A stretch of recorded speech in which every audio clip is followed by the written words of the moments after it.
Mark, on your right. Hey, Chris, Mark Medina, USA Today. Monty was praising you and Devin and DeAndre for having a lot of talks about just what that dynamic will be from a chemistry standpoint. What did those discussions throughout the season entail? What do you think it's taken to get to this point? It's been a lot. It was some tough ones. DA couldn't have said it better.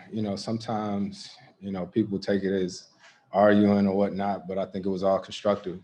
Talking about pace. They've been on me about getting the ball up the floor faster, talking to DA about the angles of the screens.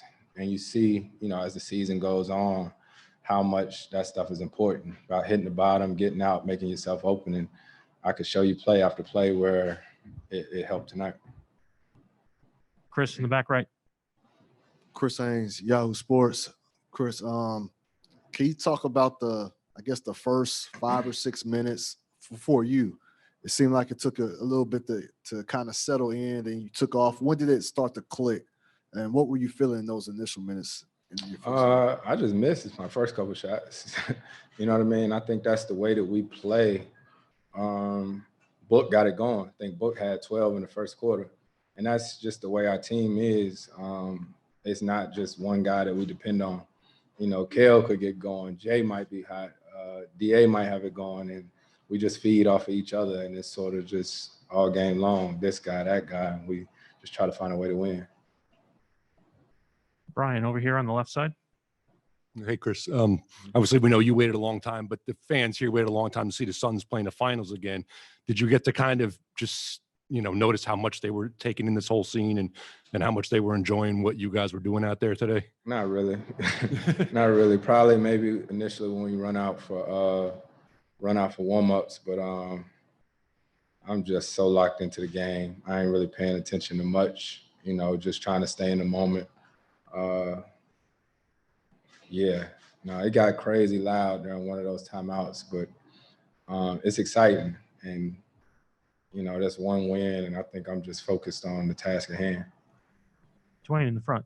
Yes, Dwayne Rankin, Arizona Republic. Chris, the pick and roll tonight with you and DeAndre and then Devin getting involved in the pick and roll. What were you guys seeing tonight that led it to just seemingly flowing and getting buckets seemingly every time you guys went to it?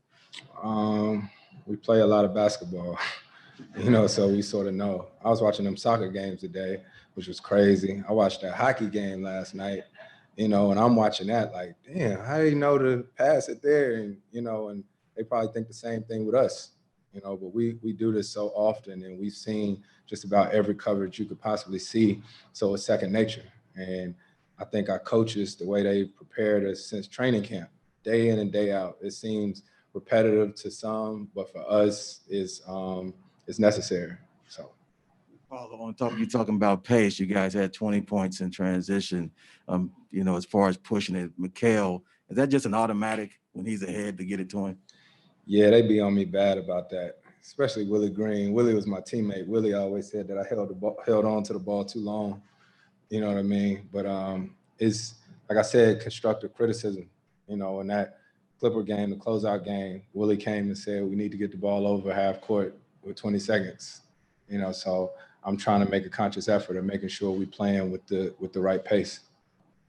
Ramona and then Gina to Zoom. Hey, Chris, Ramona Shelburne, ESPN. Adam Silver gave his press conference that he always does at the finals before the game. And he said, it's kind of poetic justice that you and him were on the phone so much last year from March till whenever the bubble started. And then now all of a sudden you're here. I mean, I don't know if you've ever put all that in perspective of all the things you did to keep the league going. And now you've ended up yourself here in the finals. But how do you sit with that? Not statement? too often. I mean, I'm just like everybody else. I got those memories that come up on my phone and show you where you were like a year ago.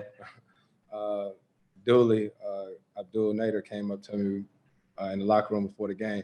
He was like, see, a year ago today, we left to go to the bubble, so it's amazing to think all the things that's taken place since then. But I'm grateful for where I am now, and happy to have this opportunity. Gina Mizell, Suns.com. Chris, Monty shared before the game that the message around the facility on all the screens was just go hoop. Yeah, I mean, just when it's the message is that simple, where it's not like here's a tactical game plan thing, like just go out and play. Like, how much does that put a team at ease just to trust what you've done to get here and just hey, go out and play? I think it's really good for our team because I've said it all season long. One thing that we're going to be is prepared. We're going to be prepared for every game. So, we always talk about, when preparation meets opportunity. So, shoot around. Coach said, go hoop. Y'all know what to do.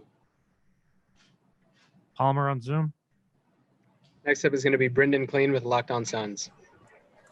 Hey, Chris. I'm curious with the way that you guys were able to kind of have a solution to a lot of the defenses that you saw them throw at you today. How much of that was scripted versus you guys just reading and reacting to what they were doing?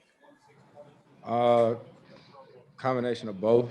Like I said, we play a lot of basketball, watch a lot, and our coaches told us all the different things to be prepared for. We played against these guys twice. We prepared for Giannis or not Giannis, so we're sure they're going to make some adjustments going in the game too, and we'll probably do the same.